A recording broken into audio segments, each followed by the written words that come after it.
Aujourd'hui à l'épisode, j'ai la chance de recevoir une personnalité publique québécoise. Mon invité aujourd'hui est un comédien, animateur, auteur, conférencier, sportif, bref, la liste est longue, mais ce qui est encore plus impressionnant, c'est de voir son niveau d'implication sociale. Évidemment, ce show va être drôle et inspirant, mais surtout touchant avec Jean-Marie Lapointe.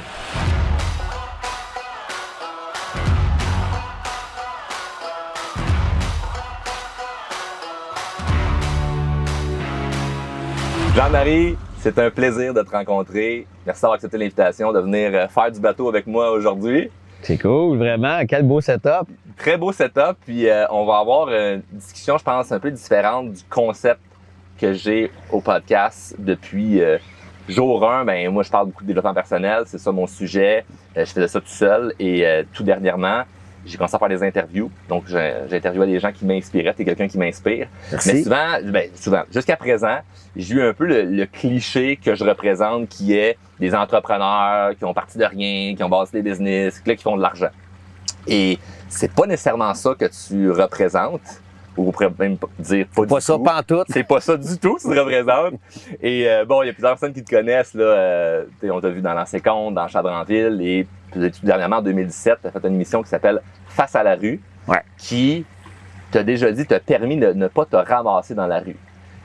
Ce que je trouve spécial là-dedans, c'est que lorsqu'on s'appelle Jean-Marie Lapointe, qu'on est le fils de Jean Lapointe, qu'on a le sentiment quand on te regarde à la télé, les projets, tout ça, tu te mets beaucoup de temps sur le bénévolat, t'aides beaucoup de gens, c'est comme, ben, ce gars-là, il a de l'argent, il réussit financièrement, c'est comme, c'est même pas un doute dans la tête, et quand je t'ai entendu dire ça, ça m'a vraiment, comme, remis en question, puis j'ai fait, wow, OK, on est complètement ailleurs avec cet homme-là. Est-ce que tu as un malaise avec le fait que, même quand les gens pensent que tu as du succès financièrement, ben, c'était vraiment pas ça le cas? Je suis pas du tout... Moi, j'ai pas de malaise à parler de ma vulnérabilité, mes problèmes financiers, d'addiction. On a tous un côté sombre, un côté ombre. On a tous un petit côté lumineux aussi, heureusement, ça nous équilibre. Mais moi, dans la vie, j'essaie d'être un livre ouvert face à moi-même, puis de l'être aussi face aux autres. Puis, tu sais, il y a quelqu'un qui m'a dit, t'as pas besoin d'être une personne en situation d'itinérance pour faire un show sur l'itinérance. T'as pas besoin d'être dans la pauvreté pour faire un show sur la pauvreté.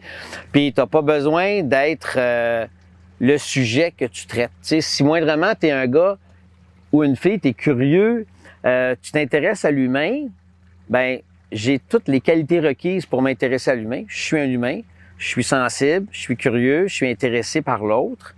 Mais non, j'ai jamais eu de malaise, mais tu sais, ce que j'ai réalisé, en tout cas, en faisant la série Face à la rue, puis du bénévolat dans l'itinérance, j'en fais depuis une dizaine d'années, c'est que c'est unanime, tout le monde va nous le dire, la ligne est très mince entre de quel côté du comptoir alimentaire tu te situes.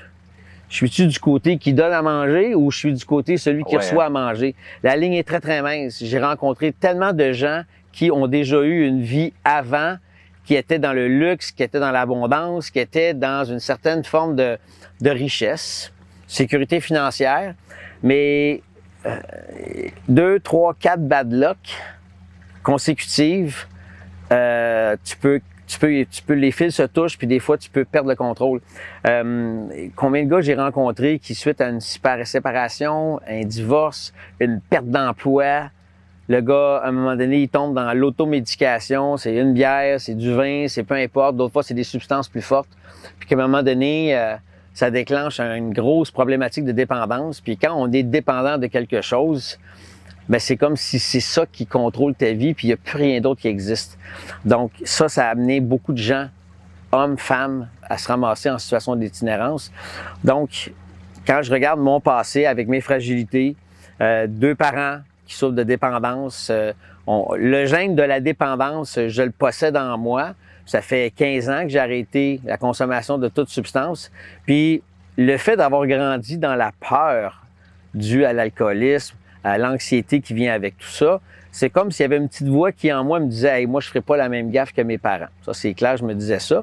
Mais en même temps, quand tu as le gène en dedans de toi, puis tu commences à découvrir le plaisir de la consommation. T'aimes ça. Puis t'aimes ça, ça te donne un buzz, t'as du fun. Mais là, tu te dis « Oh boy, c'est donc bien le fun cette affaire-là. » Ben là, tu continues. Sauf que j'avais toujours en moi ce refrain-là qui me disait « Hey, fais pas comme ton père, fais pas comme ta mère. Ma mère est décédée de ça à l'âge de 49 ans. Alors tu te dis, hey, je suis pas à l'abri. Et visiblement, j'ai réalisé que je l'avais, cette espèce de démon-là en dedans de moi qui, on dit souvent, les gens qui sautent d'une dépendance, ils ont deux vitesses. Ils ont le turbo puis ils ont le reculon. C'est des intenses. Le juste milieu, on ne l'a pas trouvé, la guerre encore, là, tu sais. La vitesse, on ne l'a pas trouvé. Donc, c'est pour ça, moi, que j'ai pris la décision d'arrêter de consommer avant de tout perdre. Par contre, c'est pas parce que tu arrêtes de consommer que tu n'as plus de problème. C'est pas parce que tu prends soin de toi que automatiquement l'abondance arrive, la job arrive, les jobs, tu sais, puis les contrats. Non, c'est pas vrai. Des étapes et des transitions. Oui, puis je pense que moi, j'avais eu un passage que je devais vivre. Puis je le sais que les 10, 12, 15 ans dans lesquels j'ai mariné dans une insécurité financière, dans le doute, dans le coudon, je suis devenu un has-been, qu'est-ce qui va se passer avec moi?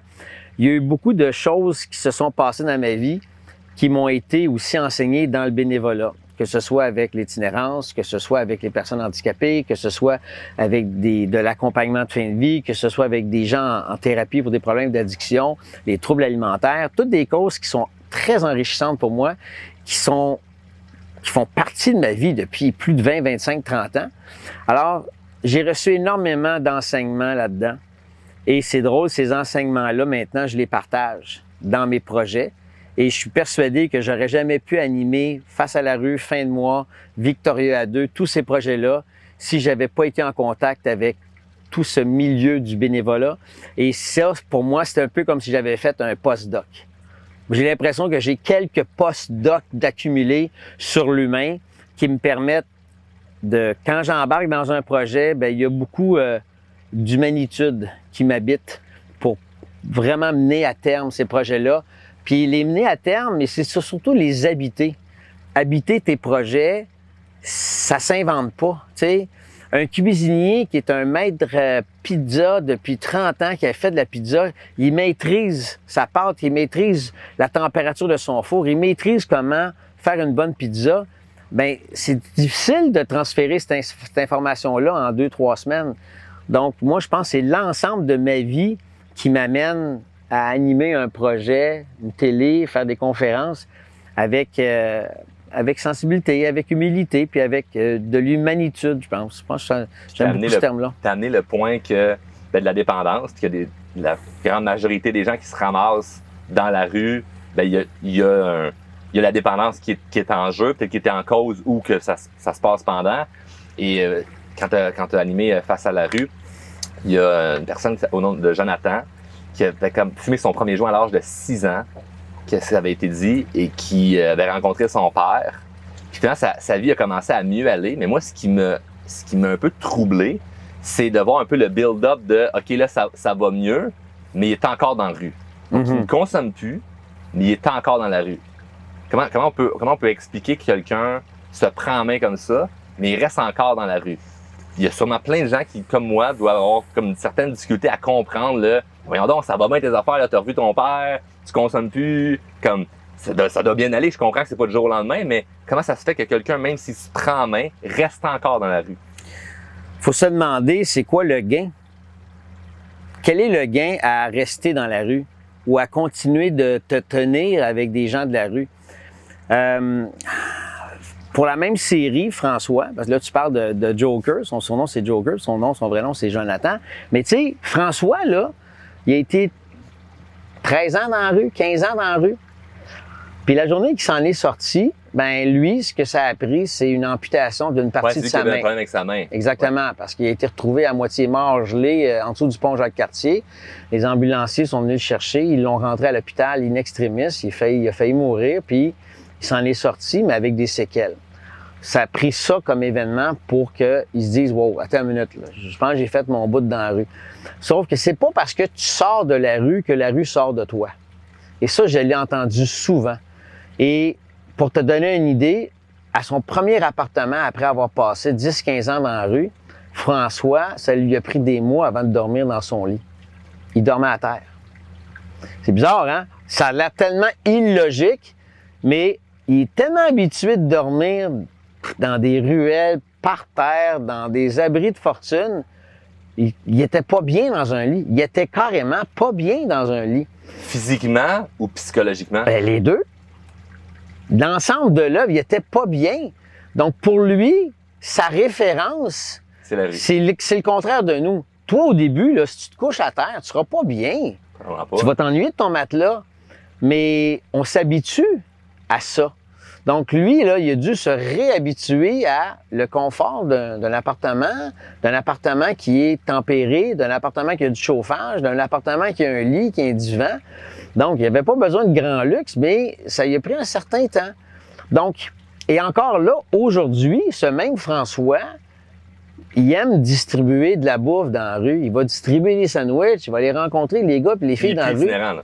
Non, il n'est plus dans la situation d'itinérance même. Mais il a encore un pied dans le milieu de l'itinérance parce que c'est son univers. Il aime côtoyer les gens de la rue. C'est pas toujours facile parce que lui, il a arrêté de consommer, mais pas facile parce que la consommation, elle est omniprésente dans la rue, là, pour toutes sortes de raisons qui seraient un autre sujet, mais ou une autre question. Mais tu sais, c'est la même chose pour Jonathan. Jonathan, ça fait combien d'années qu'il est dans la rue? Mais tu sais, il n'est pas nécessairement dans la rue à temps plein.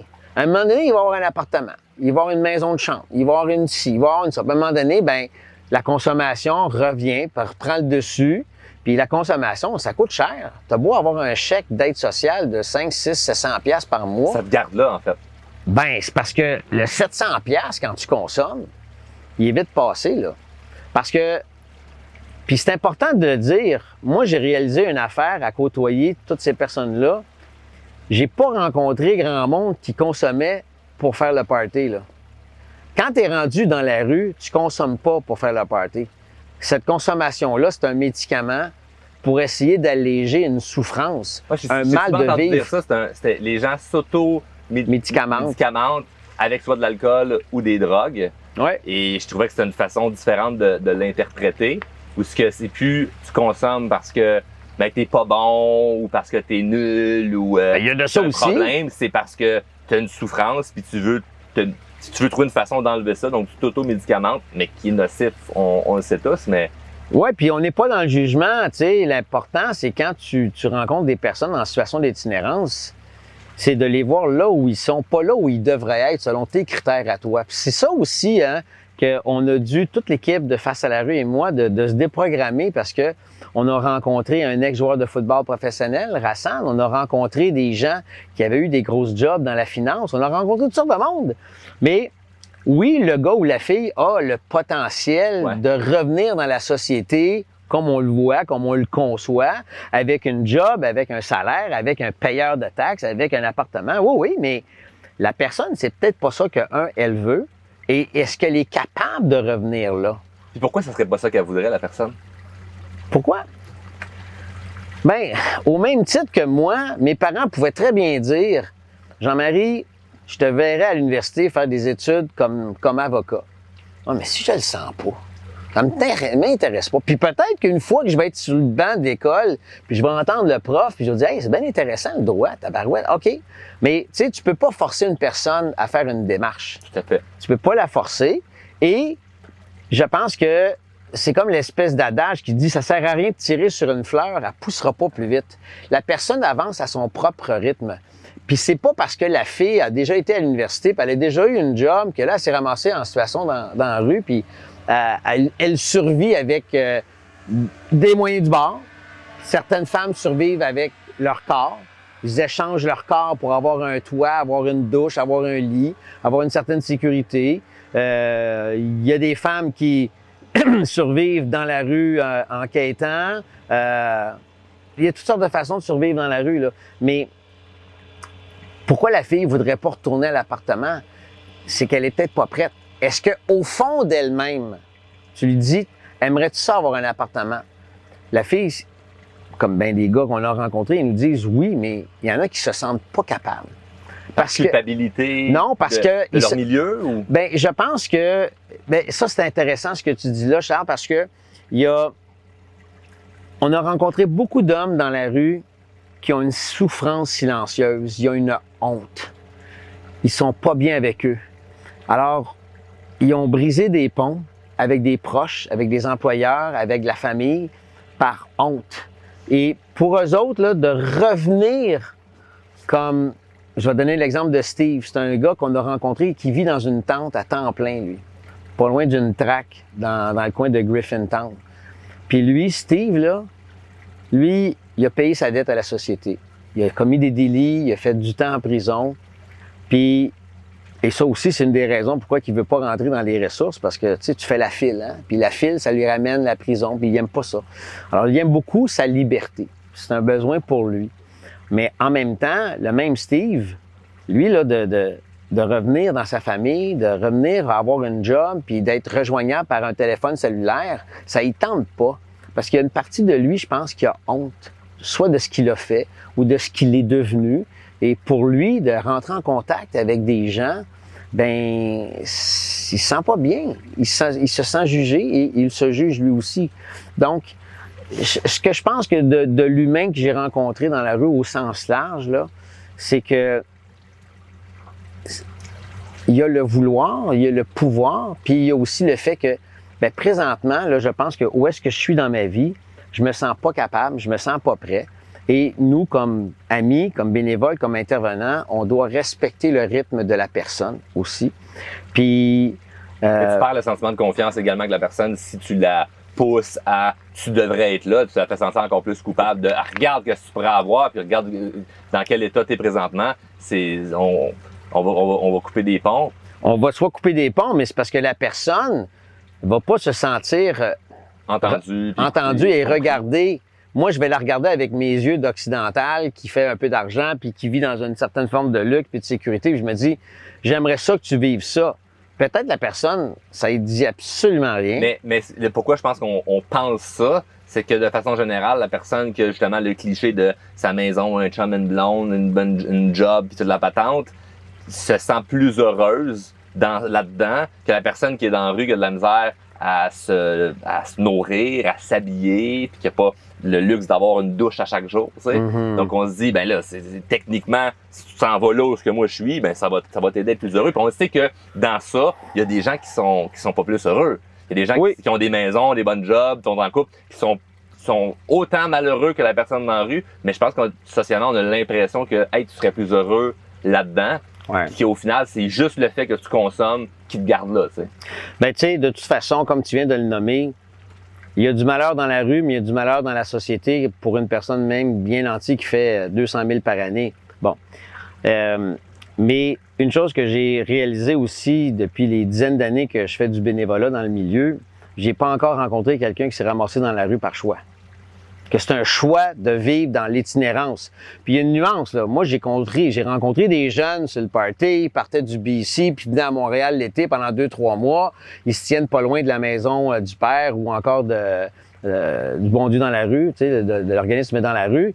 Tu sais, il y a le trip de 2 mois d'été pendant qu'il fait beau et qu'il fait chaud, mais quand il commence à faire -2, -5, -20, le trip est pas le fun, là. C'est pas la même affaire que de dormir dans un parc l'été quand il fait 18, 20, 25. C'est pas la même réalité. Puis, il y en a qui nous le disent. On a du fun cet été à Montréal. Ben, je comprends parce que Montréal, c'est une belle ville. L'été, c'est une belle ville. Mais la réalité de l'itinérance, 12 mois par année, là, au Québec, c'est pas facile, tu sais. Donc, j'ai pas encore rencontré des gens qui avaient décidé d'aller dans la rue de façon volontaire, tu sais. Mais il y a aussi, puis ça, tu en as parlé un petit peu tantôt, puis ça, c'est vraiment important. Je ne connais pas dans les statistiques le pourcentage de personnes dans la rue qui souffrent d'une problématique de santé mentale. C'est très élevé. Ah non, c'est très élevé.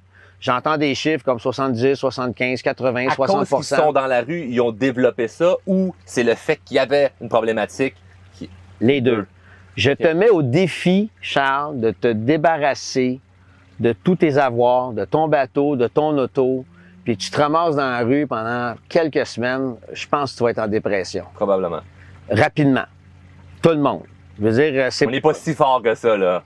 On est tous un petit enfant. Puis paradoxalement, s'il y a une 3e guerre mondiale qui explose, je vais aller voir les gars dans la rue puis leur demander « Donne-moi tes trucs pour survivre », parce que eux autres, ils savent comment survivre dans la rue. Ils sont pas dans Watt, là. Eux autres vont passer à travers pas mal plus que moi. Ça, je suis persuadé. Mais ce que je veux te dire, c'est que la souffrance mentale, les maladies mentales sont omniprésentes et c'est clair que ça n'aide pas l'individu à faire un cheminement, à ce qu'il prenne soin de lui ou d'elle et que peut-être que la personne a besoin d'aide, mais c'est peut-être pas comment demander de l'aide. C'est pas comment aller chercher de l'aide ou aller chercher, tu sais, de l'information. Puis plus de ce que j'ai compris, c'est que quand tu t'enlises dans la rue pendant des années, mais souvent, là, il permis de conduire, carte d'identité, là, t'en as plus, là. T'en as plus. Fait que te remettre, c'est compliqué. Hey, c'est quelque chose, là. Juste là, pour n'importe qui, avoir un passeport, c'est super compliqué. Donc, avoir un permis de conduire quand t'es dans la rue, puis ça te prend une adresse. Exactement, ils n'en ont pas d'adresse. C'est difficile de recevoir un chèque. Tu sais, pendant la pandémie, le premier ministre me disait « Rentrez chez vous, allez à la maison. » OK, correct. Quand tu as un appart, quand tu as une maison, mais quand tu n'en as pas, où tu vas? Et c'est pas toutes les ressources qui pouvaient prendre tout le monde. Donc, il y en a qui se ramassaient devant une porte fermée, puis ils se ramassaient, puis bon, ben on va essayer de se réchauffer dans une toilette chimique, puis on a trouvé des corps morts. Il y a des gens qui sont morts dans la rue parce qu'effectivement, il n'y avait pas de place pour eux. Mais il n'y a pas de place pour eux, peut-être parce qu'on manque de ressources, mais il y a des gens qui sont inadaptés.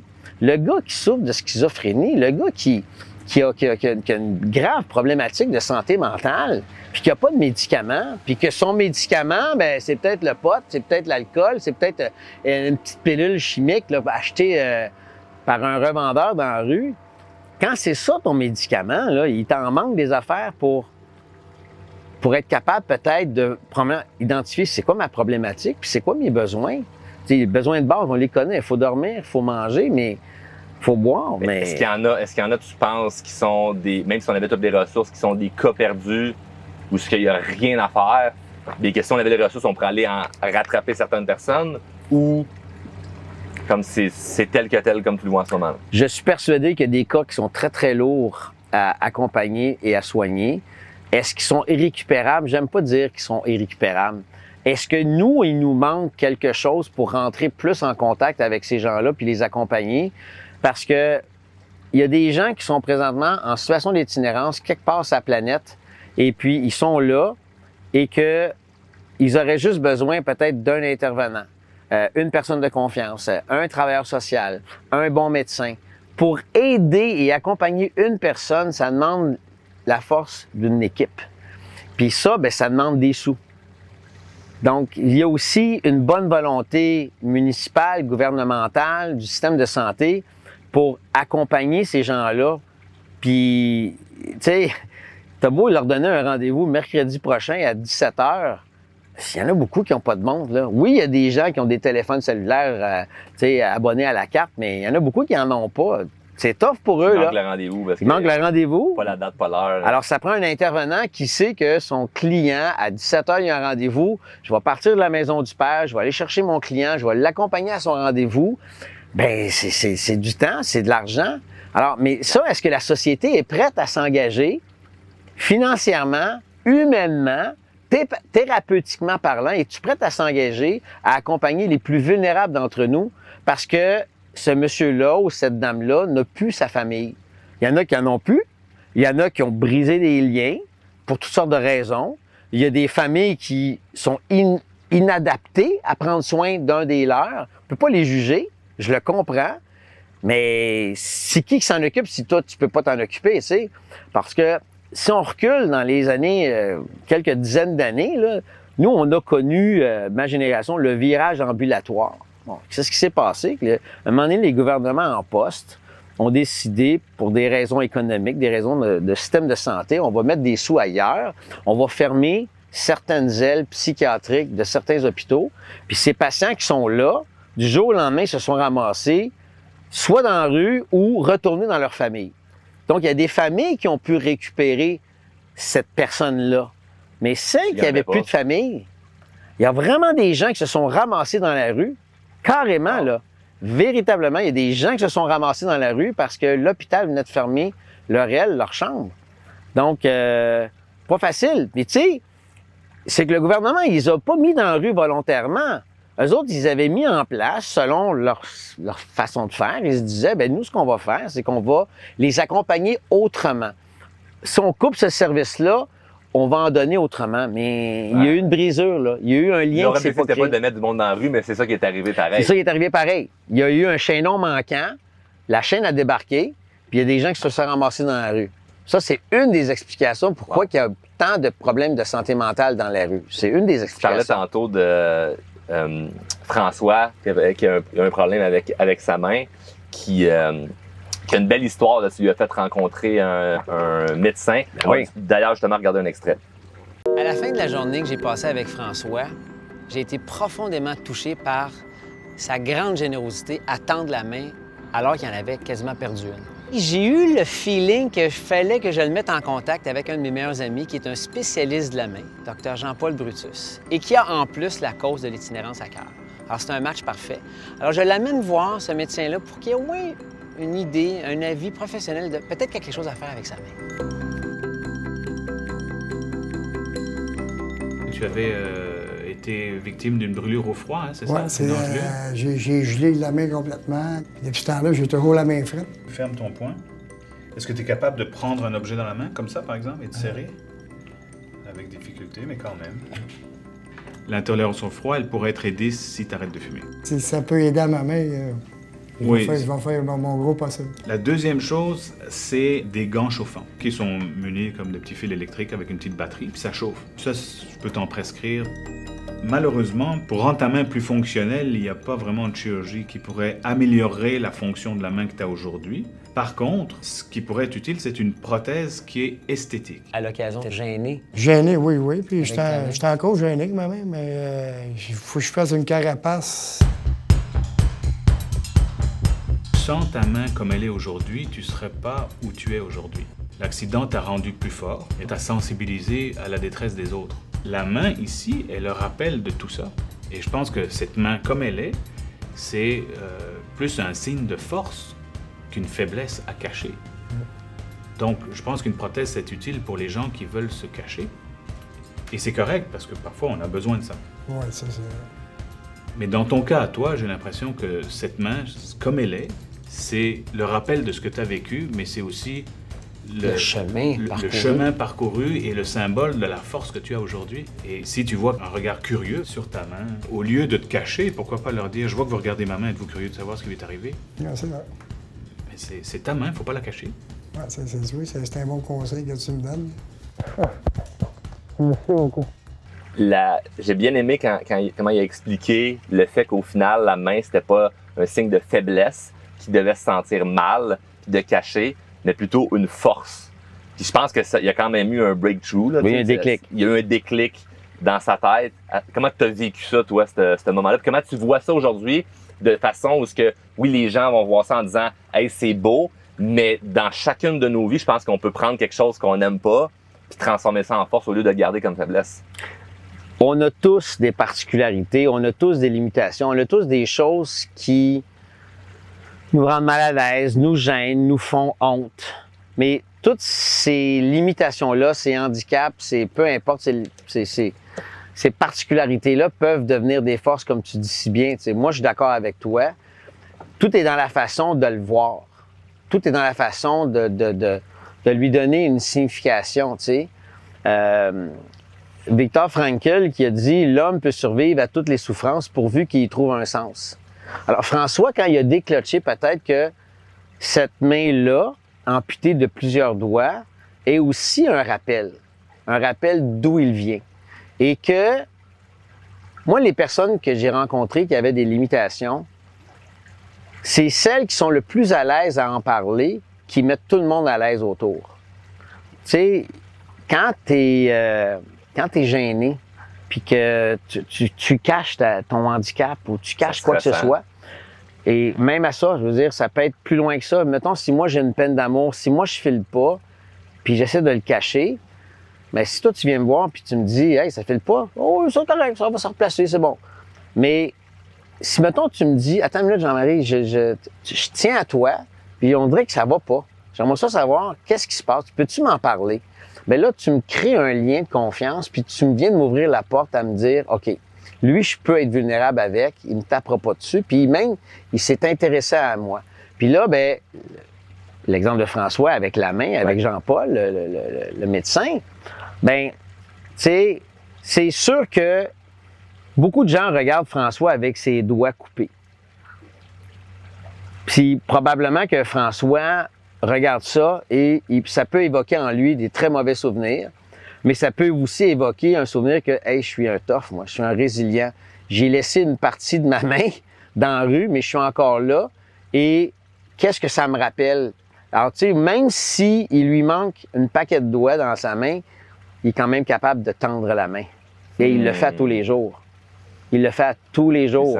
Ouais, donc, tu sais, ce que Jean-Paul a saisi en François, c'est probablement toutes ces belles qualités humaines qui vont au-delà du handicap que la rue a laissé comme trace sur sa main, tu sais. Et ça, on a tous ça, en fait, une blessure, puis c'est pas obligé d'être physique. Là, l'image est forte parce que c'était physique, puis on voit comme qu'il lui manque des doigts. Mais comment tu vois ça chez quelqu'un qui n'est pas dans une situation d'itinérance, mais qui se plaint ou qui... quelqu'un qui ne se prend pas nécessairement en main, même s'il n'est pas dans une situation plus critique. Comment tu vois ça d'un point de vue psychologique, où est-ce que la personne peut prendre un événement négatif ou une situation négative de sa vie, puis retourner ça comme étant finalement une force? Très difficile. Tu peux pas aider une personne qui veut pas s'aider. Ça, c'est sûr. Ça, c'est la base. C'est la base. C'est très épuisant de vouloir s'acharner à aider une personne qui se sent... C'est peut-être même pire.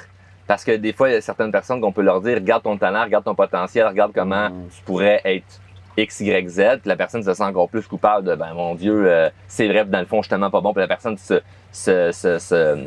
s'autocritique, s'envoie elle-même des insultes en disant « Mais c'est ça, je suis un moins que rien. » Des fois, de trop vouloir aider quelqu'un qui ne veut pas s'aider, ça peut même être pire. Moi, je l'ai vu tellement de fois. Mais de l'autre côté, des fois, on a l'air quasiment comme si on n'avait pas de sentiment ou qu'on ne voulait pas aider les autres, de ne pas aider quelqu'un dans une situation critique, mais qui ne veut pas s'aider elle-même. Donc, que toi, même si tu es quelqu'un qui a le cœur sur la main, puis tu es impliqué dans tellement de causes, puis c'est clair, tout le monde le sait que tu aimes aider les gens, si tu vois quelqu'un qui ne veut pas s'aider, tu n'aideras pas la personne. Non, mais je peux créer quelque chose. Un lien de confiance. OK. Puis je pense que ça, tous les êtres humains, on est capable de faire ça.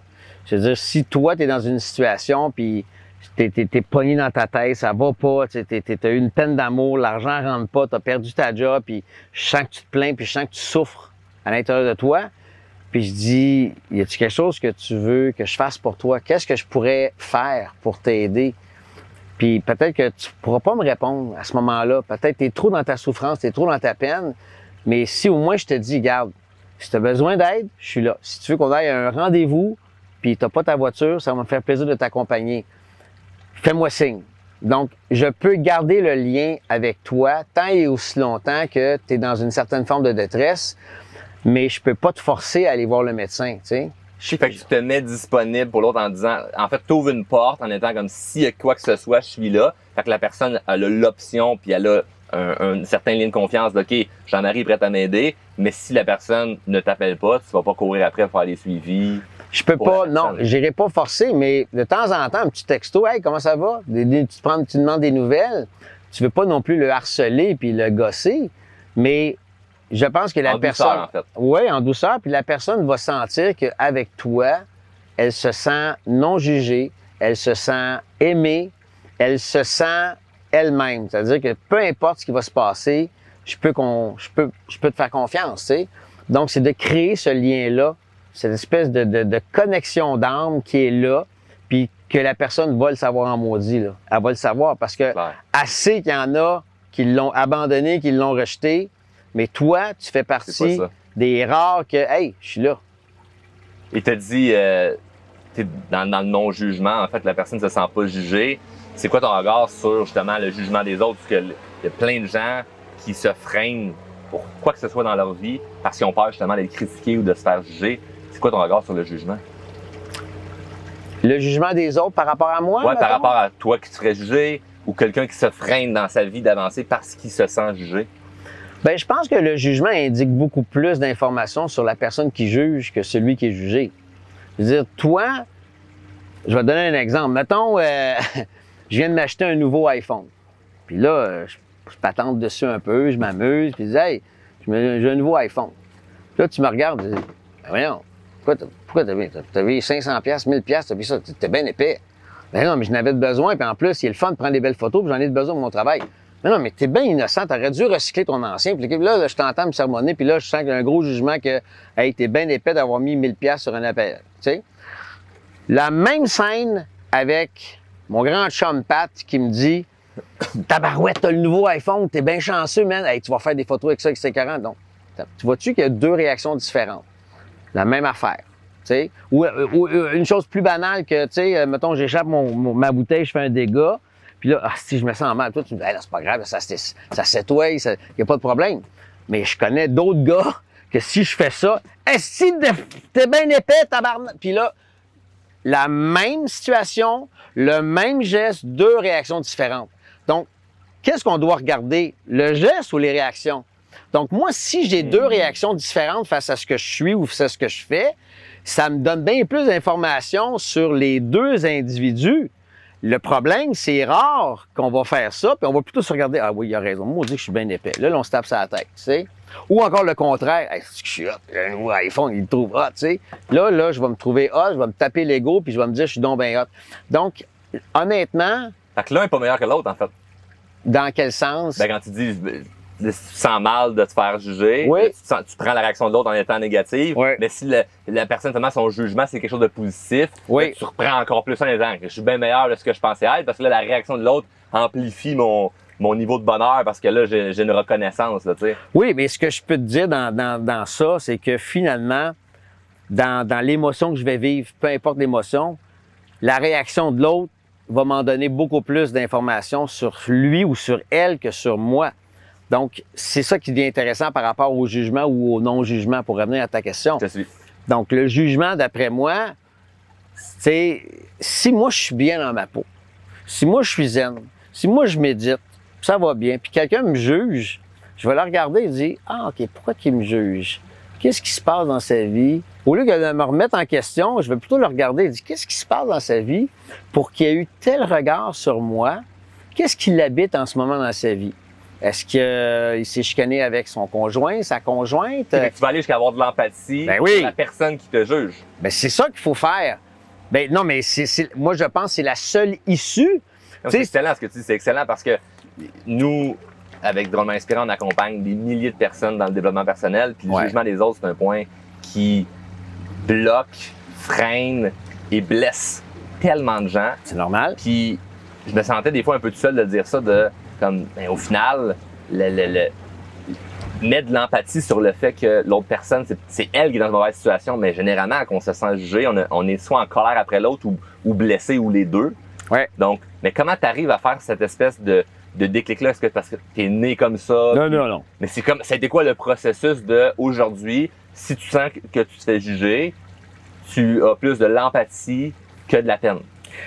Plein de trucs. Ça fait des années que je lis sur le développement personnel, ça fait des années que je médite, ça fait des années que j'ai des êtres autour de moi qui sont vraiment spirituellement évolués. Donc, c'est sûr que quand tu tiens avec des gens qui sont, j'allais dire, dotés d'une sagesse extraordinaire, ça va te contaminer parce que tu tiens avec eux autres, tu les observes, tu prends des notes. Donc, moi, des livres audio quand je conduis l'automobile, des podcasts qui me font évoluer l'âme, du travail sur moi en thérapie. Tu travailles constamment sur toi. Ben oui, à tous les jours, je veux travailler sur moi pour m'améliorer puis me débarrasser de préjugés, de comportements toxiques ou quoi que ce soit. J'en suis conscient, puis des fois, je suis pas conscient de quelque chose, mais il y a quelqu'un qui va me faire réaliser de quoi, dire « Ah oui, c'est vrai. » Fait que t'es pas dans une posture de « Hey, ça fait 20 ans que je travaille sur moi, j'ai compris. » là. Ouais, imagine, le Dalai Lama a encore des maîtres. Ça te donne ça une idée? Drop the mic. Tu sais, si lui, il a encore besoin de maîtres, moi, je pense que j'ai encore besoin d'apprendre, tu comprends? Wow. La journée que j'ai déclenché là-dessus, je me suis dit, ben ça veut dire que l'évolution humaine n'a pas de fin, tu sais. Donc, je pense que ça part de là. Ça part aussi de la souffrance. Il n'y a rien comme la souffrance pour te faire évoluer. Le potentiel d'évolution d'une peine d'amour, d'une perte d'emploi, d'une situation dramatique dans ta vie a le potentiel de te faire évoluer, de te faire cheminer, tu sais. Faut que tu sois dans une certaine disposition aussi pour recevoir l'enseignement puis d'essayer de passer de la chenille au papillon, là. Ouais. Mais ça demande un certain temps puis ça prend beaucoup de conditions puis de résilience. Mais moi, j'y crois, puis je pense que ça a aussi son rythme. Hein? Tu peux pas forcer une personne à faire une démarche, tu peux pas tirer sur une fleur, elle poussera pas plus vite, mais il y a aussi un cheminement. Donc, je te dirais que ça, la souffrance a été un moteur de transformation intérieure énorme, des deuils, des pertes, vraiment. Puis je pense que tout simplement, ma curiosité à vouloir être heureux dans la vie. Moi, mon bonheur dans la vie, c'est à tous les jours que je le cultive. Donc, cette décision-là de vouloir être heureux, de vivre avec une joie. Heureux, là. Ben oui. Mais ça paraît parce que on se connaît pas encore personnellement, mais quand t'es arrivé, première affaire que t'as dit, hey, salut Charles, comment ça va? Hey, c'est-tu beau ici? Puis là, tu posais des questions sur le setup, la marina, le bateau. Tu sais, c'est comme tu pourrais t'asseoir et faire comme bon, OK, allume les Kodak, puis on part, puis après ça, on s'en retourne, puis c'est terminé. Mais t'étais naturellement enjoué, chose que tu n'as peut-être pas toujours été. Mais ça a été où le moment où peut-être la prise de conscience, il y a eu un déclic de OK, là, je décide d'être heureux. Parce que, moi, je le répète souvent, le bonheur, je pense, c'est une décision. Je pense puis ça peut être frustrant, dépendamment de ce qu'on vit présentement, parce que quelqu'un qui écoute et qui vit une certaine souffrance, c'est challengeant là, juste à décider d'être heureux. Non, mais en ce moment, ça va pas bien dans ma vie. Je peux pas être heureux, ça va pas bien. Mais si je l'ai décidé, comment t'expliques ça avec tes yeux à toi que c'est une décision de bonheur? Écoute, je pense qu'il y a des gens qui ont le bonheur plus facile que d'autres. Puis je me mettrais pas dans cette catégorie-là nécessairement. Par contre, Puis le déclic, le moment où est-ce que tu as senti que ça a il y a eu un changement de comportement, un changement de vision? Ben j'ai eu beaucoup plus que juste un déclic dans ma vie. Tu sais, à un moment donné, je suis pas bien dans ma peau. J'ai 70 livres de plus que ce que j'ai là sur le corps, mais en marde, là. Je suis vraiment en gros gras. Quand tu es écœuré de pas être bien dans ta peau, là, ça aussi, c'est pas pire motivation. Alors, ça faisait des années que j'étais pas bien. Ça faisait des années que j'étais je suis pas bien. Puis à un moment donné, je reçois le téléphone d'un réalisateur, Marc-André Forcier, et qui m'offre le rôle d'un boxeur dans un film. Ça a été le déclencheur pour me dire, lui, là, il me donne une chance. Il va en avoir pour son argent, tabarnane. Il regrettera pas son choix. J'ai perdu 70 livres en 10 mois. Wow. Et quand je suis arrivé sur le plateau de tournage, personne ne me reconnaissait. Là, c'est sûr. Les gens capotaient. Bon, ça veut dire que j'étais écœuré et j'avais juste besoin de la petite bougie d'allumage pour déclencher pour arriver à atteindre cet objectif-là.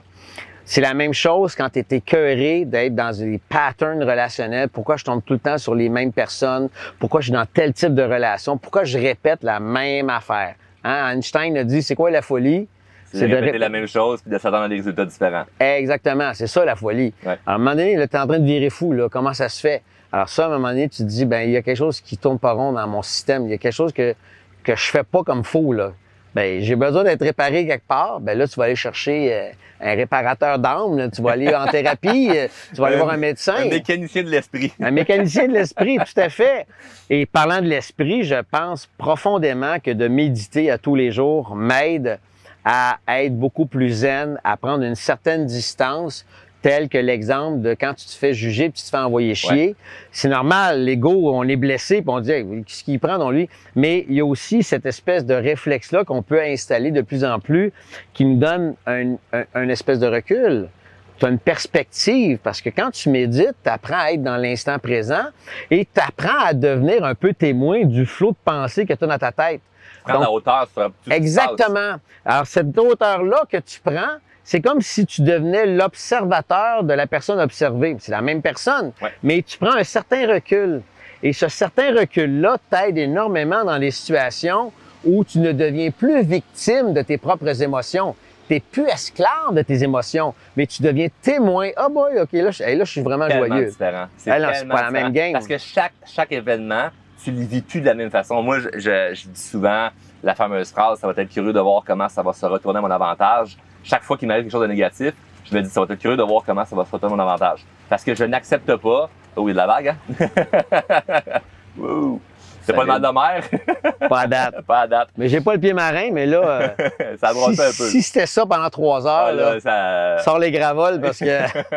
Vraiment, un ou deux de même, on est correct. C'est bon. Mais bref, ça va être curieux de voir comment ça va se retourner à mon avantage. Moi, je suis convaincu, puis c'est une croyance, je dis pas que c'est une vérité, c'est une vérité, que derrière chaque chose négative, il y a vraiment une leçon, quelque chose que je peux aller en tirer. Puis des fois, c'est pas dans l'instant présent, là. Non. C'est dans 10 ans que tu le comprends, tu sais. Mais il faut avoir quand même une maturité émotionnelle pour prendre justement la hauteur là-dessus puis faire, OK, je ne serai pas dans une frustration maintenant, je vais être plus dans l'accueil de ce que je vis présentement. Puis après ça, ben je vais voir ça va être quoi l'avantage. Puis des fois, ça peut être rapide. Il arrive des fois des situations où 2 jours après, wow! Finalement, l'accident qui est arrivé, ça servirait à j'ai rencontré telle personne, puis c'est à mon avantage justement ce qui est arrivé. Mais comment on fait cette espèce de cheminement-là personnel pour développer une maturité émotionnelle? Ben, tu sais, ce que tu viens de dire là, moi, j'appelle ça des cadeaux mal emballés. Ouais. Tu sais, la vie nous en envoie un paquet de cadeaux mal emballés. Comment tu le fais? Mais moi, je pense que c'est la vie qui va te l'enseigner. Je vais te donner un exemple. Moi, quand ma mère est décédée, elle avait 46, moi, j'avais 26. Ça a été un énorme choc. Ça a été une souffrance énorme. Ça a été épouvantable comme épreuve. Mais tu m'aurais dit à ce moment-là, « Hey, mon GM, tu le sais peut-être pas, là, mais c'est un cadeau mal emballé, la mort de ta mère. » Je t'aurais dit, « T'es fou en Christ. » C'est un malade. Ouais. C'est un malade, t'es un fou. Puis tu sais, on s'entend que c'est pas la première chose que tu dis au salon funéraire, hein? Non. C'est pas le temps, là. Mais avec le recul, tu te dis, il y a quelque chose de positif qui va retirer de ça. Ne serait-ce que de réaliser que combien de personnes sur la planète vivent au même moment un deuil épouvantable comme moi? Probablement des centaines de milliers au même moment, là, tu sais. Donc, déjà là, je prends conscience que je suis pas tout seul. Puis la preuve, c'est quand tu rencontres une personne 3-4 semaines après le décès de ta mère ou de ton père, puis là, tu arrives au restaurant, puis il y a quelqu'un qui te dit « Ah, je viens de perdre mon père, je suis tellement à l'envers. » Oh, attends une minute, tu viens de perdre quelqu'un toi aussi? Et là... Mais tu avais un ami qui avait perdu sa mère Patrick, un peu avant. Pas tellement longtemps.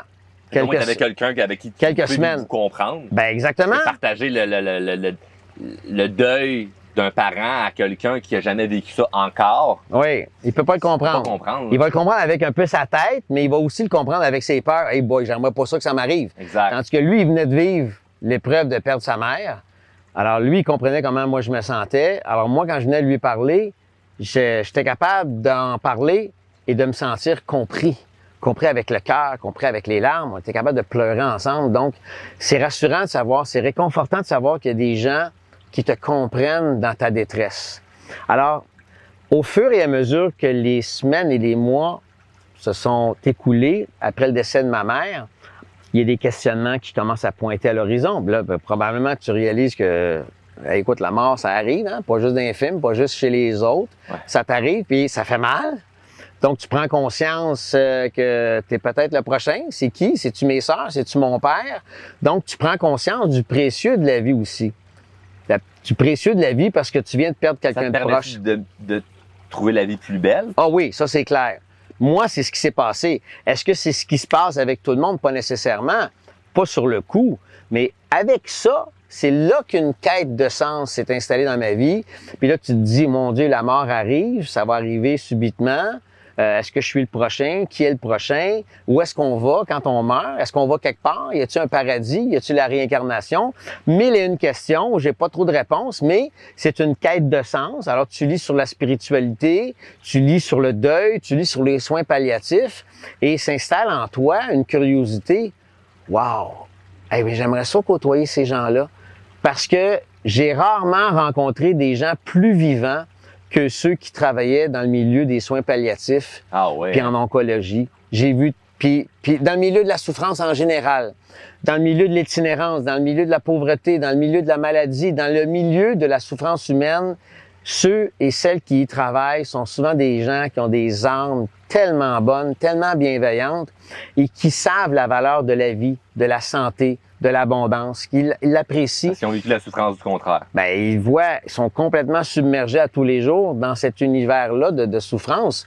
Alors, moi, personnellement, je dirais pas le mot submergé, mais entouré de ce milieu-là. Ouais. Alors, moi, je te dirais que il y a rien comme d'accompagner une personne en fin de vie pour me rappeler doucement ou intensivement la valeur de la vie. Alors, tu sais, j'en vois, ça fait 20 ans, 25 ans que je fais du bénévolat dedans, que j'ai accompagné récemment des personnes. Et ça, je peux te dire que ça, c'est un drôle de reminder, un rappel comme, hey, la vie est précieuse, ça peut arriver vite, là, une fin de vie, la mort arrive rapidement. Alors, c'est un éveil. Moi, c'est pas quelque chose qui se transforme en angoisse, mais c'est plus quelque chose qui se transforme en urgence de vivre, urgence d'aimer, urgence de prendre soin de moi, urgence de prendre soin des autres, urgence de triper, là, vivre de la vie. La vie, l'expérience de la vie, c'est un hommage au sens. Il faut rendre hommage à notre corps, au sens, à la vie, pendant qu'on a toute cette capacité-là encore de triper, là. C'est quoi ton regard sur justement la mort? Parce que tu as accompagné des gens en fin de vie, des adultes comme des enfants. On va en parler tantôt. Mais c'est quoi ton regard présentement, toi, sur la mort? J'ai de moins en moins peur de la mort. Okay. J'ai de moins en moins peur de ce qui va se passer après. Et je te dirais, est-ce que j'ai une totale absence de peur? Non, mais je tends vers ça. Parce que de toute façon, comme disait Jim Morrison, « No one here gets out alive ». Il n'y a personne ici qui va s'en sortir vivant. Il n'y a personne. Il n'y a personne. Donc, la journée, à 100% statistique. C'est garanti. Aussitôt que tu viens au monde, on te garantit que tu meurs. C'est le deal de l'être humain. Donc, ce que je peux te dire, c'est qu'à ce niveau-là, une fois que tu acceptes ce règlement, c'est des règles du jeu. Hein? Ouais. La vie vient avec des règles du jeu et ça en fait partie. Il y a une mort pour tout le monde. Elle n'est pas prévue à condition que tu n'as pas demandé l'aide médicale à mourir, mais en dehors de ça, tu connais pas l'heure de ta mort. Mais tu le sais que tu vas mourir. Au final. Ben, ça fait peur à beaucoup de gens, dont moi, parce que j'aime tellement ma vie que je me dis, moi, je veux vivre ça 1000 ans. Il y a tellement d'affaires à voir, des pays à visiter, des expériences, des émotions à gérer. Ouais, mais moi, je te préviens une affaire, Charles, à la fin de ta vie, tu n'auras pas complété tout ton agenda et ton wishlist. Exact. C'est pour ça que moi, je veux vivre plus longtemps. C'est pour ça que je veux 1000 ans. Ben, je te comprends. Mais mettons qu'on n'arrive pas à trouver la pilule de longévité pendant les 70 prochaines années parce que t'es jeune. Ouais. Ben, mettons qu'elle se trouve pas, cette pilule-là. Moi, j'ai accepté que c'est sûr que je ferai pas tout ce que j'ai voulu faire. Mais est-ce que je peux m'arranger pour faire en sorte que j'aie pas trop de regrets? Ouais. Ça, c'est important. As-tu rencontré des gens qui, justement, t'ont témoigné des regrets qu'ils avaient sur leur lit de mort? Parce on sait que les stats prouvent que, bon, t'as plus de regrets de choses que t'as pas faites que de choses que t'as faites puis ça a pas bien été. Donc, ça démontre dans un certain point que t'es tout aussi bien mieux d'envie de prendre action vers tes rêves, tes objectifs, puis de réaliser des choses qui vont te procurer du bonheur. Mais est-ce que tu en as vu, toi, vraiment, qui t'ont dit « Hey, j'ai un regret d'avoir fait ci ou ça ».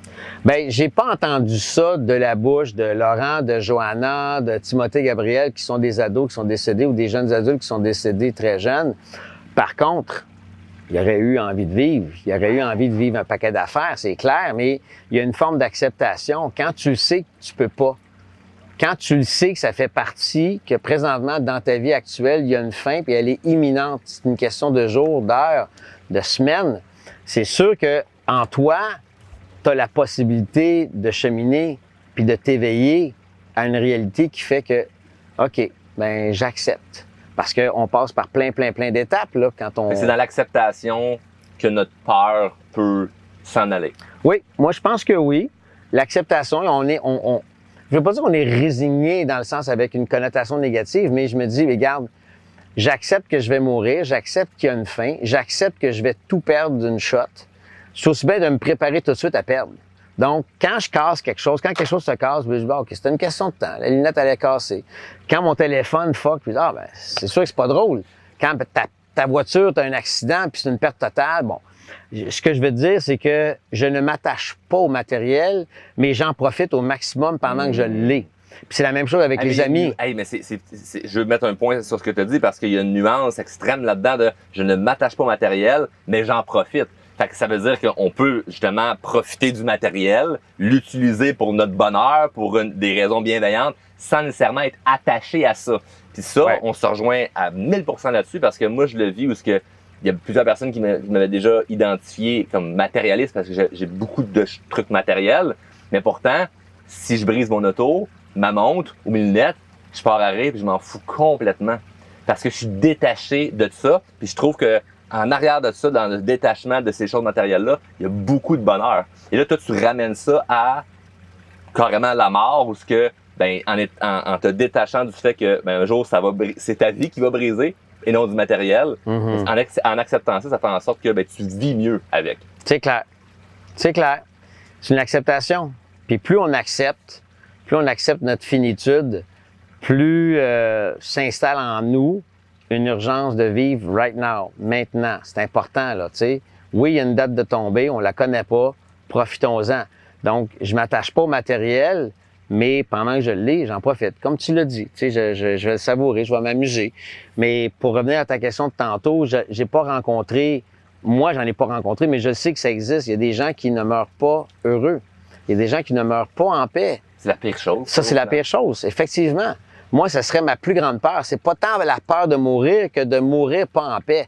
Ça, ça me fait peur. Ouais. Ça, c'est plus, pour moi, c'est beaucoup plus nocif pour mon âme de ne pas partir en paix.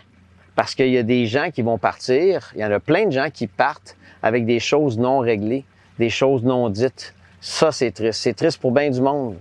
Triste pour la personne qui meurt, puis c'est triste aussi pour ceux qui lui survivent. Donc, l'importance de régler ses problèmes, puis ben, sous un autre aspect, oui, régler ses problèmes avant de mourir, mais par contre, moi, j'avais l'idée initialement en tête, parce que, bon, moi, mes problèmes, je les règle. Quand il arrive quelque chose, je le règle, puis j'étire pas ça. Ouais. Je veux pas avoir de regrets, donc je prends beaucoup action pour, puis il y a beaucoup de gens qui vont écouter ça, puis ça va leur parler, on veut réaliser des rêves pour justement ne pas mourir avec l'idée de créer. Je l'ai pas réalisé, ça.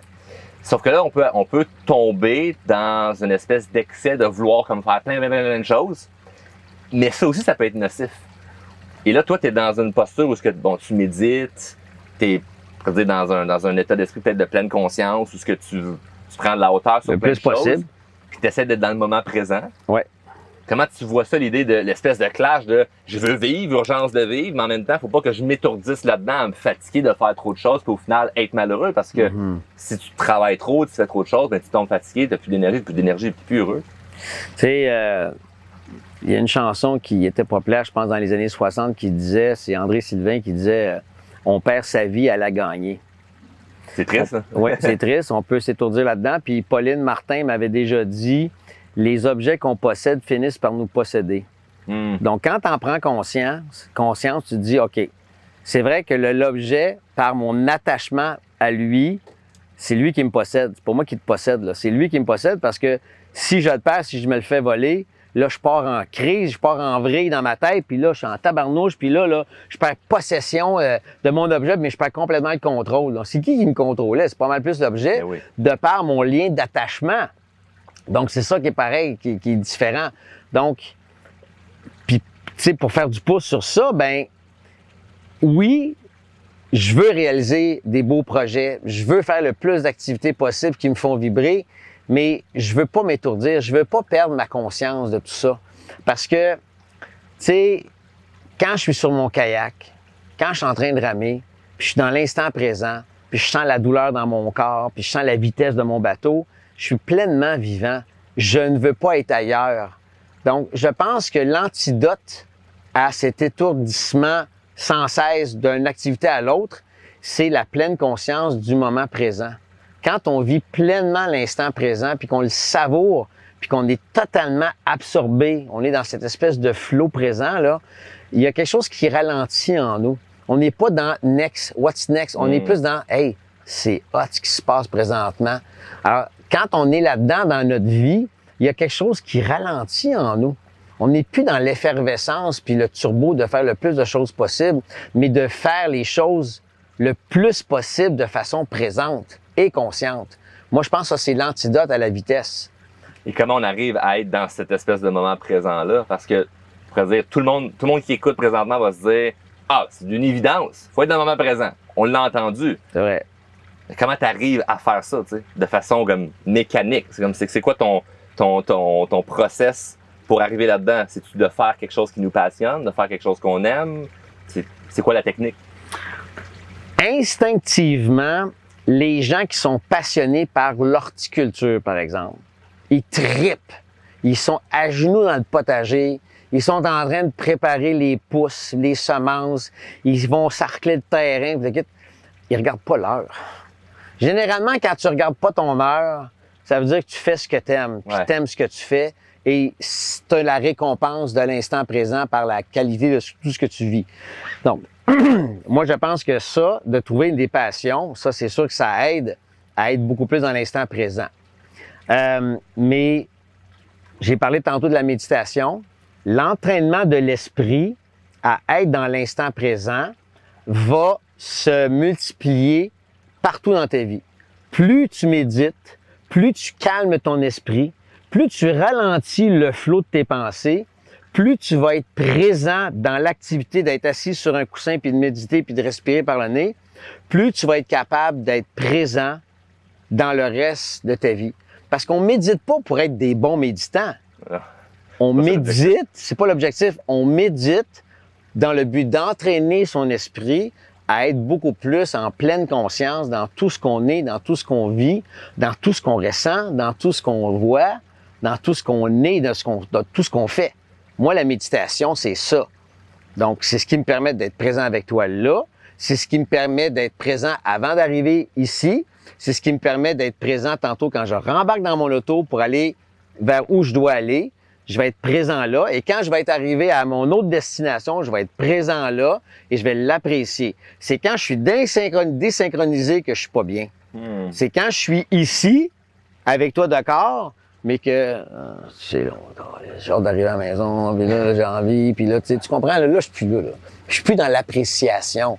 Tandis que là, hey, il fait beau, on est bien, on jase, on se fait du bien, on échange, on espère qu'il y a quelqu'un quelque part qui va recevoir ça puis que ça va l'aider. Tu sais, c'est simple au final, tu ramènes ça tellement simple. Ben, on essaie, en tout cas, c'est ce que j'essaie de simplifier dans ma vie, puis généralement, pour simplifier, faut calmer notre petit singe ici, là. Moi, c'est vraiment ça qui m'aide dans ma vie, puis c'est des trucs de base. Les gens, ils disent, quand on leur demande c'est quoi le truc, je dis méditer. Si simple que ça, oui. Wow. C'est vraiment simple. C'est beaucoup plus simple qu'on le pense. Entraîner son esprit à se calmer. On se complique. C'est plus simple qu'on pense. Puis parce que c'est simple, on a l'impression que non, puisque mes problèmes sont compliqués, la solution doit être compliquée. Quand dans le fond, peut-être la solution est juste simple. C'est ton ego qui disait non, c'est trop simple, ça doit être autre chose, mon problème. Fait qu'amène-moi des médicaments, amène-moi de l'alcool, amène-moi autre chose, tu sais. Ouais, puis tu sais, c'est drôle, tu parles de médicaments, amène-moi de l'alcool. Tu sais, quand on parlait tantôt au début de la conversation que pour beaucoup de personnes dans la rue, de prendre de l'alcool, de fumer un joint, de prendre une pilule, c'est pas faire le party, c'est un médicament pour eux autres parce qu'ils ont une vie de marde. Ils sont pas bien, ils sont pas heureux, ils souffrent. Alors, tu sais, quelle est la différence entre le gars et la fille dans la rue qui se gèle parce qu'il aime pas sa vie puis qui souffre, puis qui se fait rejeter constamment du matin au soir, il se fait cracher dessus, qui se fait rejeter, qui se fait juger. Je peux-tu te dire que je le comprends de vouloir se geler le soir puis de mettre la switch à off à un moment donné, puis de peut-être même de se suicider? Je peux comprendre son mal de vivre, il ne fait que ça. J'ai déjà dit ça, comme quelqu'un qui se suicide, c'est pas parce qu'il veut plus vivre, c'est qu'il veut enlever son mal. Il va arrêter de souffrir. Quand je t'ai entendu dire ça, j'ai fait « Wow, c'est une façon complètement différente de le voir. C'est pas que tu veux plus vivre, c'est que tu veux enlever ton mal. » Ben, ils veulent arrêter de souffrir, puis c'est la méthode la plus ultime, où ils ont carrément perdu tout espoir d'un jour d'être heureux puis de bien vivre. Je veux dire, c'est se peut que tu sois dans le désespoir total. Ça se peut. Mais, tu sais, c'est un autre sujet, là. Ça va être un autre podcast. Ouais, exactement. On va rentrer dedans. Mais on parlait tantôt de... Mais juste pour finir l'histoire de... Moi, je peux te dire que je comprends le gars dans la rue de se geler parce qu'il y a une vie de marde, il y a une semaine de marde. Mais moi, je connais des gens qui, justement, ont une semaine de marde puis qu'ils arrivent le vendredi soir, s'ouvrent une bouteille de vin. La première gorgée, c'est pas nécessairement pour déguster le bon vin, c'est... Premier verre, amène-moi là, parce que j'ai une petite journée de marde. C'est quoi la différence? Il n'y en a pas. C'est quoi la différence entre le gars qui... une maison, puis t'as un lit, puis t'as un environnement un peu plus luxueux. Qui paraît bien, puis on simplifie tellement... Pas on simplifie, mais on... J'ai pas le terme, là, mais on rend ça comme normal. C'est comme... Banalise, peut-être? On banalise, merci. On banalise ça, fait que c'est comme, ben oui... Le monde, le vendredi soir, il s'ouvre un petit vino, puis c'est normal. Il y en a qui c'est correct, ils prennent un verre, puis ça s'arrête là, puis ils dégustent. Mais combien que c'est pas ça, là? C'est amène-moi la bouteille parce que j'ai souffert toute la semaine, toute la journée, puis là, il était temps que mon mal arrête. Beaucoup de gens sont dans C'est plate qu'on banalise ça. Ben, on devrait pas. Puis, tu sais, c'est pas parce qu'on légalise de quoi qu'on devrait le banaliser. Hein? Ouais, légalise avec banalise. Hein? Légalise l'alcool, légalise le pot, légalise tout ça. Puis, tu sais, je suis pas rien, j'ai rien contre ça, là, c'est pas ça. Mais, tu sais, c'est pas parce que quelque chose est légalisé qu'il est banalisé, là. Faut faire attention, là. Puis, c'est justement, c'est de poser la question quand tu arrives puis que tu as vraiment besoin de consommer.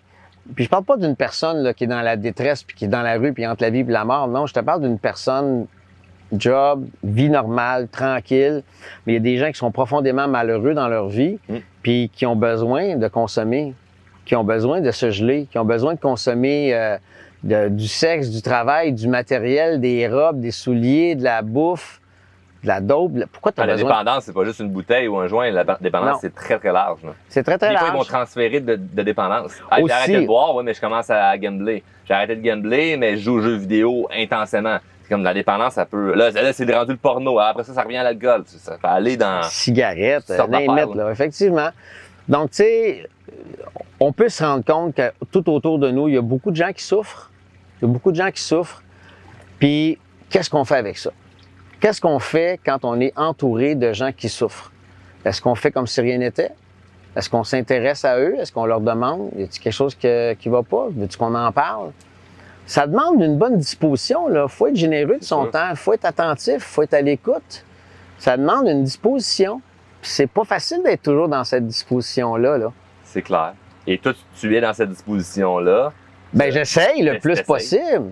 Et tantôt, on parlait de la mort, qui n'est pas le sujet le plus joyeux, mais qui ramène à des histoires qui vont pouvoir nous faire sourire. Moi, il y a une histoire qui m'a vraiment inspiré, touché, qui m'a ému. C'est l'histoire de Laurent, que tu as accompagné jusqu'à son dernier souffle. Pourrais-tu nous partager cette histoire-là? J'espère que tu as des Kleenex parce que c'est difficile pour moi de parler de Laurent sans être émotif, d'autant plus que je viens de vivre l'accompagnement de son père. Puis d'ailleurs, demain, je m'en vais aux funérailles de Sylvain, le père de Laurent Pilon. Je vais te poser juste une question avant que je m'ouvre davantage, mais toi, tu l'as vu où, cette histoire-là, puis ça t'a touché, pourquoi? Bien, je l'ai vu, t'en as parlé à TEDx, en conférence, vidéo sur Internet. OK. Ça l'a ressorti à plusieurs endroits, puis ça m'a touché comment t'amènes ça, le décès de ta mère, à ce que lui t'a amené. L'ensemble de l'histoire est hyper touchante. Le fait que t'aurais pas été obligé d'être là. Non. On t'a demandé d'être là parce que, en fait, lui te l'avait demandé, les parents t'ont dit là, c'est le temps d'être là. T'as surmonté une peur à travers ça. C'est pas juste l'idée que t'as accompagné quelqu'un jusqu'à son dernier souffle. C'est toute l'histoire complète de t'avais peur de faire ça parce que t'avais vécu une heureuse expérience avec ta mère. Ouais. Donc, tout l'ensemble de ça, moi, c'est ça qui m'a touché. Là. Ben, merci. Je vois que non seulement tu as été touché, mais tu t'en souviens. Puis je pense que tu résumes très, très bien l'histoire, qu'elle serait trop longue à raconter. Ouais. Donc, je pense qu'on peut référer les gens justement au TEDx. Ouais. Je pense que ça donne un beau résumé que j'avais partagé sur YouTube. Puis même dans un des livres que j'ai écrit, je raconte l'histoire de Laurent. C'est dans Je ne t'oublierai pas. Je parle beaucoup du bénévolat que je fais en soins palliatifs. Puis j'essaie de rendre hommage à Laurent et à sa famille. Mais, tu sais, j'étais loin de me douter que quelques années plus tard, je vivrais quelque chose de à la fois totalement différent et tellement similaire avec Sylvain, son papa, tu sais, parce que c'était une expérience extrêmement bouleversante. Je venais visiter Sylvain, j'étais en contact avec Nicole, sa maman, puis Sylvain était vraiment dans les derniers milles de sa vie. Tous les traitements n'avaient pas fonctionné. Puis à un moment donné, ben, eux autres, ils disaient, ça suffit là, les traitements, là, regarde, je vais vivre la fin de ma vie, mais du mieux possible, le plus en paix possible. Puis parfait. Alors moi, je planifie dans mon horaire d'aller les visiter. Ils vivent à la campagne. Puis finalement, la journée où je suis allé visiter Sylvain, ses enfants sont là, Geneviève, Jean-Louis, Nicole, les frères de Sylvain, ben ils ont devancé l'aide médicale à mourir pendant que je suis là. C'était pas prévu, ça. Donc, j'avais jamais vécu l'aide médicale à mourir de toute ma vie. Je l'ai vu devant moi et ça m'a profondément touché. C'est à la fois tellement paisible, lumineux et doux et profondément bouleversant et émouvant. Tu sais, la personne, là, elle est là, puis elle a donné son feu vert pour dire que ça suffit et d'être invité à ce rituel-là par la famille. C'est cool. Wow! Ben, ça, c'est un cadeau. J'imagine que tu étais quand même proche de la famille. Ben, j'étais assez proche parce que, évidemment, quand tu accompagnes Laurent, puis quand tu accompagnes une personne en fin de vie, leur enfant, et tu as accès à la grande vulnérabilité d'une famille, une grande tristesse aussi de perdre un enfant. Ça crée un lien qui est différent. Ah, c'est un lien on est, comme disait le beau-frère Vincent, il disait, je suis vissé à la famille Pilon pour le restant de mes jours, tu sais. On est vissés ensemble, on est connectés ensemble, tu sais. Puis tu vois, depuis le décès de Laurent, Laurent, je pense, à mon souvenir, il est mort en 2006, ben depuis le mois de novembre 2006, à chaque année, on se réunit, toute la famille, le jour du décès de Laurent, on se réunit au restaurant Pacini, dans l'est de la ville, pour commémorer Laurent. Et ça aussi, ça aide au deuil de créer un rituel. Encore, ah oui. Oui. Wow. On n'a jamais sauté une année. On l'a jamais sauté une année. Alors, tu sais, ce genre de rituel-là, je trouve important de les installer dans nos vies parce que ça donne un sens à la personne qui est décédée. Ça donne un sens à sa vie. On célèbre la vie d'une personne. On ne crie pas les bras dans les airs et dit « Youpi, il est mort ». Non. Mais on célèbre l'œuvre de la vie de cette personne-là, peu importe qu'elle soit un jeune ou une personne plus âgée. Moi, je pense que ça m'amène un certain baume dans mon cœur. Puis de voir que année après année, la quantité de personnes, ça s'accumule parce que c'est les amis de Laurent, mais la famille grandit. Il y en a qui sont mariés, il y en a des bébés là-dedans. Puis, tu sais, il y a des gens qui n'ont pas connu Laurent, mais ils savent qui est Laurent. Ouais. Parce qu'on parle de Laurent depuis qu'ils sont tout petits. C'était qui Laurent? Bien, Laurent, on va te raconter son histoire, tu sais. Donc, ça, je trouve ça fabuleux. Alors, tu vois, pour revenir avec Laurent, il y a une chose que je retiens, c'est une citation que j'aime beaucoup qui dit « Ouvre la porte de la peur, derrière se tient la guérison ». Alors, on en a tous des peurs dans la vie. On a tous des choses qui nous font peur, qui nous font nous éloigner de l'autre ou peu importe. Mais aussitôt qu'on regarde la peur en pleine face, es-tu drôle comment la peur se dissipe? C'est plus ce qu'on pensait. Non, puis c'est ce matin, j'ai lu, justement après ma méditation, j'ai lu une phrase qui était associée. J'ai plein d'applications de méditation, puis une d'entre elles, il y a une citation que j'aime beaucoup. Je vais juste la lire pour pas la morpionner, là. Mais ça vient de Mark Twain. Oui, qui en a écrit beaucoup. Quelques-unes, oui. Ouais. Mark Twain a dit « Ma vie a été une succession de terribles catastrophes dont la plupart ne sont jamais arrivées. » C'est fou, hein? C'est vrai. On se fait des scénarios de plein de choses qui vont arriver, puis finalement, ça n'arrive pas. Et ça m'amène comme dernière question, comment c'est arrivé la chanson que les Cowboys Fringants ont fait pour Laurent, La tête haute, qui est une chanson émouvante. Que là, moi, en fait, j'adorais la chanson, mais je connaissais pas, en fait, le lien avec Laurent jusqu'à temps que je t'entende en parler. Puis là, j'ai fait « OK, wow, c'est ça le lien », parce que j'écoute les Cowboys Fringants, je connaissais la chanson, mais je savais pas le lien. Quand j'ai su le lien, ça m'a vraiment touché. Ben écoute, je pourrais pas te dire à quel moment précis la chanson a été inspirée, par qui, ben par Laurent, ça c'est clair. Mais dans ce groupe-là, qui a décidé, regarde, moi, je veux écrire une chanson sur Laurent. Mais Laurent, c'était un fan du groupe. Il connaissait les Cowboys. Il avait déjà monté sur scène avec les Cowboys. Donc, tu sais, il y avait un lien, il y avait un attachement. Wow. Donc, pour Laurent, la chanson, l'œuvre, mais je peux même pas te dire, puis c'est une question que je vais poser justement demain à la famille, mais est-ce que la chanson a été écrite du vivant de Laurent ou après? Ça, je ne sais pas. Ben, c'est la question que j'allais te poser. Je ne sais pas, c'est une belle question. C'est le fun de ne pas avoir toutes les réponses. Donc là, ça me drive en maudit à savoir. Donc, cette chanson-là, Laurent, l'as-tu entendu de son vivant? Mais parce qu'elle est magnifique, parce qu'à la fin de la chanson, il parle comme quoi que, ben, au début, c'est si la mort arrive, c'est gérer la tête haute, puis à la fin, c'est là. C'est ça. Et j'ai la tête haute. C'est ça, j'ai tout surmonté, la tête baissée. Si je descends la côte, ça sera la tête haute. Oui. C'est magnifique Ah! comme chanson. Puis, je pense que le moment qu'on a passé ensemble était magnifique. Merci beaucoup, Ah, Jean-Marie. ça passait vite. Ça passait très vite, hein? Je suis certain qu'on va recevoir plein de demandes de gens qui vont dire « Hey, ça prend un deuxième épisode, j'en ai pas eu assez. » On pourra refaire ça. Ben, cet hiver, on passe en skidoo. Ouais, hey, qu'est-ce que tu parles? On s'entendra pas. Mais ce qui va être le fun, c'est qu'on va terminer en mettant justement la chanson La tête hors des cowboys fringants, Ah ouais. qui est très inspirante. Merci, Jean-Marie. Ben, merci à toi, puis à toi, Laurent. À tous les Laurents de la planète, merci de nous illuminer de votre vivant. Tu sais, la mort ferme les yeux du mourant, mais ouvre ceux du vivant. Ça, là, c'est exactement ça. L'enseignement de la mort, l'enseignement de l'accompagnement des Laurent, des Timothée, des Johanna et compagnie, pour moi, c'est ça. Et maintenant, de Sylvain, c'est ça. La mort ferme les yeux du mourant, mais ouvre ceux du vivant. On se rappelle de ça. Merci, Jean-Marie. Ça fait plaisir, Charles. C'est ma fête, j'ai 19 ans, plus de cheveux, mais toutes mes dents. Et quand je regarde en avant, y a comme un flou dans le temps. Tantôt le doc passera me donner mes